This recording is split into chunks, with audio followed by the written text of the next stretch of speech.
Here we have a Mercedes engine. This happens to be an M276. And today I'm going to show you our top 5 common problems we see. So one of the first common problems we see is the upper front timing covers. So what will happen is the sealant will wear off and oil will seep by and come all the way down the engine and get on the alternator. And typically we call this the alternator killer. So this is the number 1 common problem we see when it comes in the shop. So number 2 is the camshaft adjuster.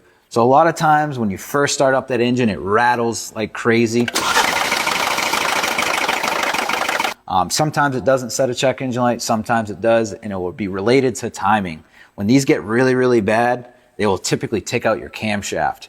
But a lot of times we can catch it early when you hear that startup. So camshaft adjusters is number 2. If you hear a rattle noise, get that looked at. So number 3 is ignition coils. These are very, very common to go. Typically what they do is they get pretty hot and they will cause a check engine light. So when you're driving, the check engine light flash. Sometimes you pull over and you can restart the car and it kind of goes away, but it will set a code for the ignition coil. So if you have one of these that go bad, I would suggest replacing all of them because they can cause other issues. They can pop fuses, they can short other things out. So ignition coils.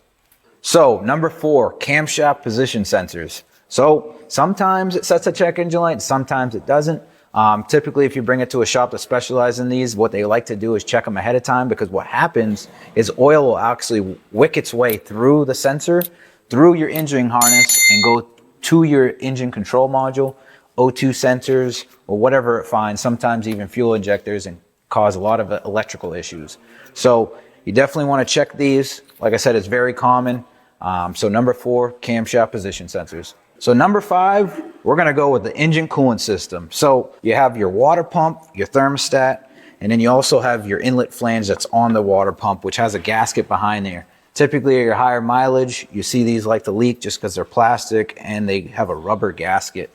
And then you also have your inlet pipe flange that goes into the cylinder head, which also leaks. So those are some common things we see, especially at high mileage on your M276.